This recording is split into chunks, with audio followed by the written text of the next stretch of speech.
Shalom, shalom. Nikusalimu katika jina la Bwana wetu Yesu Kristo. Nikukaribishe katika darasa letu la utumishi siku ya leo, na wale wote ambao wanatufuatilia kwa njia ya YouTube, basi karibuni tuungane katika darasa letu la utumishi. Na kichwa cha somo letu tunaloendelea nalo ni jinsi Yesu Kristo anavyochagua na kuita watu, na tumeweza kuona mambo mbalimbali. Kipindi kilichopita tulikuwa tunazungumzia juu ya sababu 3 kwa nini Mungu alichagua wateule wake na kuamini wamechaguliwa wateule wake tangu asili, kabla ya wakati wa sasa. Kwa tunaangalia kwa sababu gani Mungu alifanya hivyo. Tuliweza kuona kwamba ni ili tu watakatifu bila lawama mbele zake. Lakini sababu ya pili ambayo tuliweza kuiona ilikuwa ni kwamba ni ili tuwe wana katika familia yake.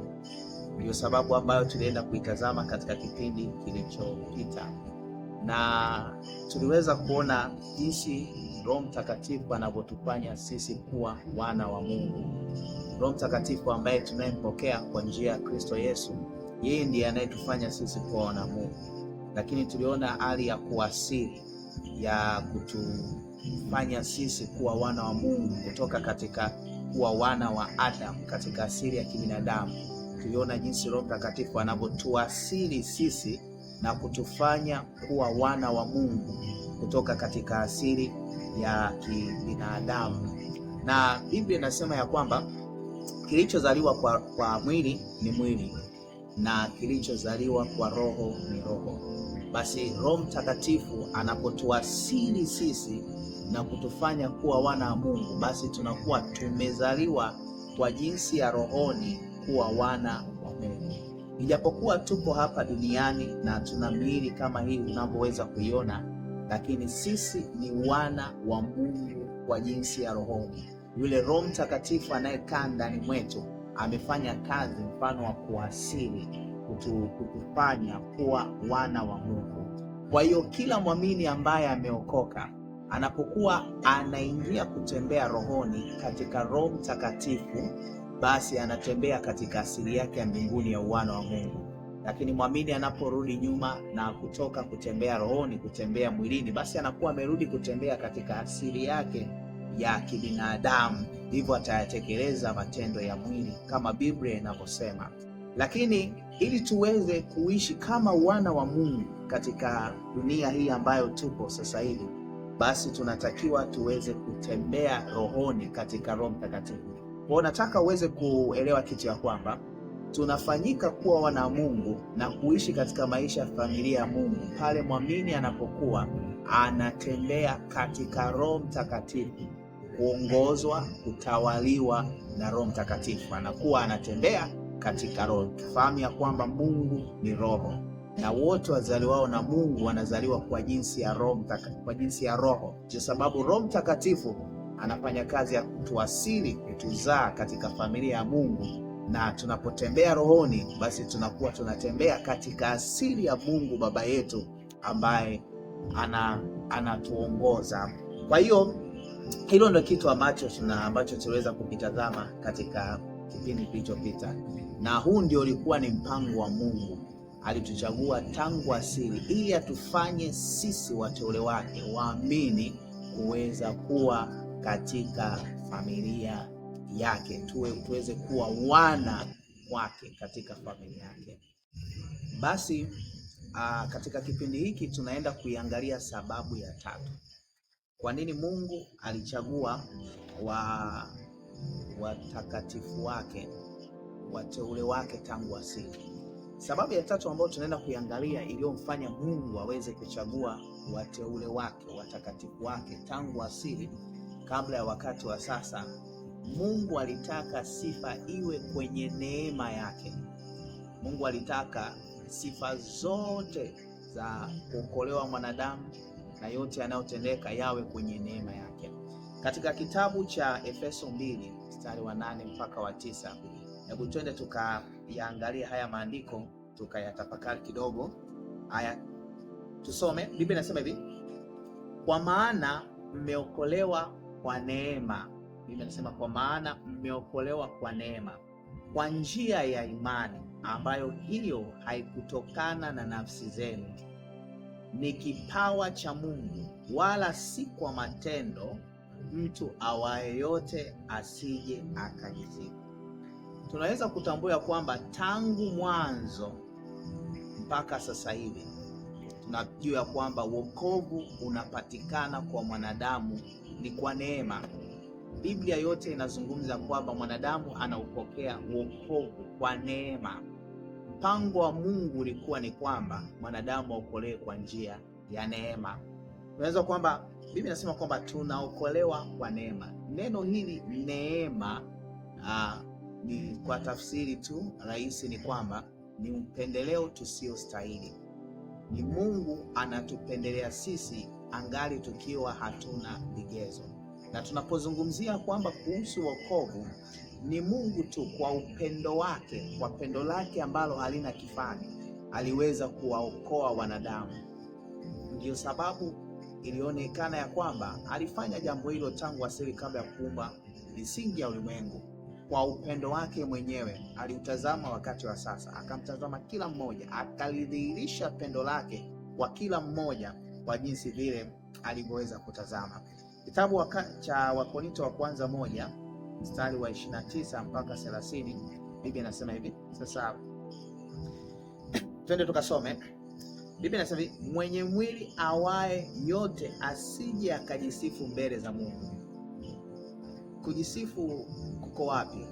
Wakati Mungu ndiye anayewaokoa wanadamu. Mungu ndiye anayewatoa wanadamu katika mikono ya shetani. Wokovu si kwa matendo. Hakuna mtu aliyetenda tendo lolote lile lililomfanya Mungu aweze kumwokoa, bali ni Mungu kwa mapenzi yake mwenyewe anadhihirisha wokovu katika maisha ya mwanadamu.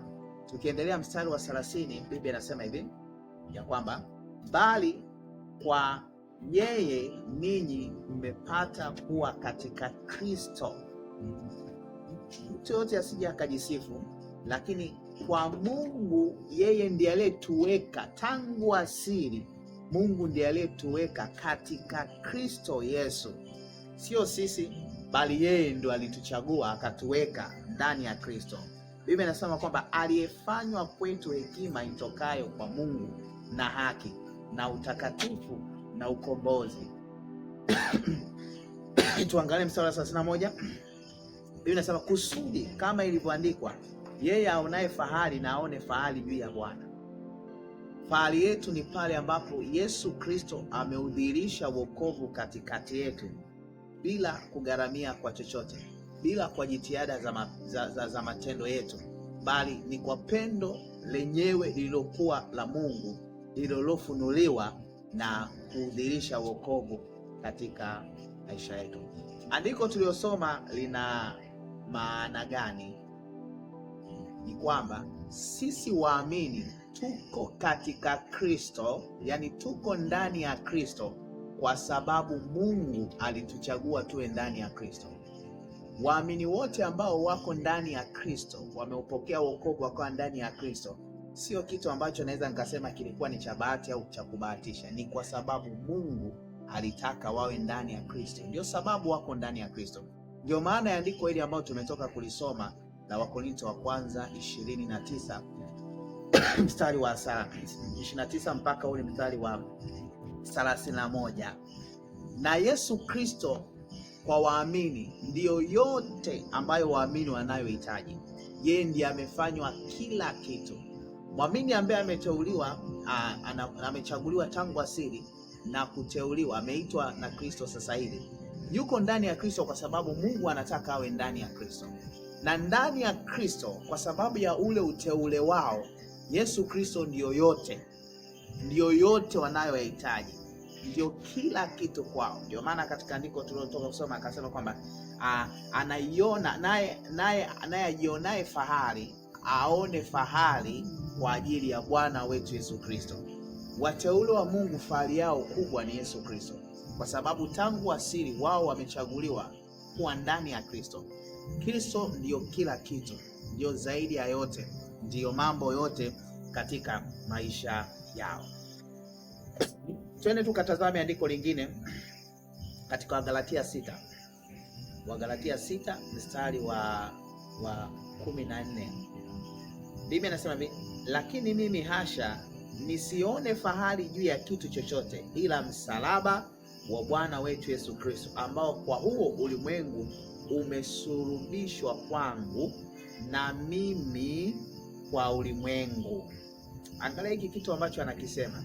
Fahari yake yote ni kwa ajili ya nani? Ni kwa ajili ya Kristo, na msalaba ndio kila kitu chake. Maisha ya wateule wa Mungu, maisha ya waamini, yani wao kila kitu katika maisha yao na fahari yao yote ni katika Kristo, ndani ya Kristo, kwa sababu neema ya Mungu iliyofunuliwa kwao inawafanya wakae ndani ya Kristo. Neema iliyodhihirishwa na Mungu kwa uchaguzi wake, kwa kupendelea kwake Mungu mwenyewe, kwa mapenzi yake Mungu mwenyewe, inawafanya waamini wakae ndani ya Kristo. Mungu ametaka, ameamua wakae ndani ya Kristo. Hivyo ndani ya Kristo, na Kristo ndio kila kitu chao. Mtu ambaye hajaamini au anaweza kuwa hajakusudiwa na Mungu au si mteule wa Mungu, hawezi kuiona fahari ya kuwa ndani ya Kristo, kwa sababu Kristo sio kila kitu kwake, na kwa asili katika uchaguzi neema hiyo haikuweza kumfikia. Wale neema ya wokovu iliyoweza kuwafikia tangu asili, waliochaguliwa na Mungu wakatiwa ndani ya Kristo, huona fahari kuishi ndani ya Kristo. Ndio sababu mteule wa Mungu ni ngumu sana kwa aliyeteuliwa na Mungu, wateule wa Mungu, kuweza kushindwa na dunia, kwa sababu Mungu amewafanya wawe ndani ya Kristo. Na katika kitabu cha Warumi 3:27 Biblia inasema kwamba kuwapi basi kujisifu? Kumefungiwa nje kwa sheria ya namna gani? Kwa sheria ya matendo? La, bali kwa sheria ya imani. Bado tunarudi katika hali ile ya neema na Warumi, na tukiangalia katika kitabu cha Wakorinto wa kwanza 1:29-30, ukiangalia katika kuunganisha kwake anasema, mwenye mwili wa yeyote asije akajisifu mbele za Mungu, bali kwa yeye ninyi mmepata kuwa katika Kristo Yesu, aliyefanywa kwetu hekima itokayo kwa Mungu na haki na utakatifu na ukombozi, kusudi kama ilivyoandikwa, yeye aonaye fahari na aone fahari juu ya Bwana. Maandiko mawili natoka kusoma na kulinganisha ile pili tulilolisoma, ambalo tumelisoma hapo nyuma. Inamaanisha kwamba ni uchaguzi wa Mungu mwenyewe, yani ni neema yake ndio uliofikia wokovu mkuu ambao kila mwamini anao. Kwa hiyo tunapaswa kujifunza na kuwa waangalifu sana kwa wale ambao wanamfuata Kristo au wanajikuta ndani ya Kristo. Paulo ameweza kuweka uangalifu hapa ya kwamba kilichofanyika ni upendeleo wa Mungu tu, ni uchaguzi wa Mungu tu, ndio yeye aliyefanya. Hakuna sababu ya kuweza kujisifu, hakuna sababu ya kuweza kujiona ya kwamba sisi ni bora kwa namna yote. Hapana, hakuna matendo mazuri tuliyokwisha kuyafanya hapa duniani kiasi kwamba Mungu akayaona ikamvutia tupate neema ya wokovu. La hasha, ni uchaguzi wake tangu asili mwenyewe. Yeye ndiye aliyetufanya sisi tuweze kuwa ndani ya Kristo. Hivyo ndivyo jinsi ambavyo Mungu alivyoweza kuidhirisha neema yake. Ni kwamba Mungu alitaka ya kwamba sababu ya kutuchagua tangu asili ni ili sisi tuweze kutoa sifa au sifa ziende katika upendo wake, katika upendeleo wake, katika ile ambayo ni neema yake yeye mwenyewe. Hiyo ni sababu ya tatu. Basi unayenitazama, katika kipindi kijacho tutaendelea na somo letu. Katika kipindi kijacho ninataka tukaangalie makusudi ya kuitwa kwetu, makusudi ambayo yalimfanya Mungu akatuita, ya kuchaguliwa tangu asili na kuitwa wakati wa sasa tungali hapa duniani. Kipindi kijacho tutaenda kuangalia makusudi hayo. Endelea kutufuatilia tena katika kipindi hiki cha Darasa la Utumishi. Naomba katika chaneli ya YouTube Apostle Maybe George Kio usiache kusubscribe hapo, lakini pia na kushare na wengine mafundisho haya.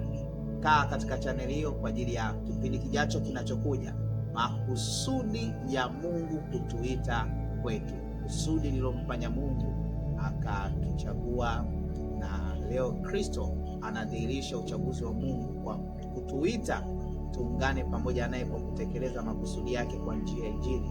Tutaona hiyo katika kipindi kijacho. Mungu akubariki sana, endelea kuwa pamoja nasi.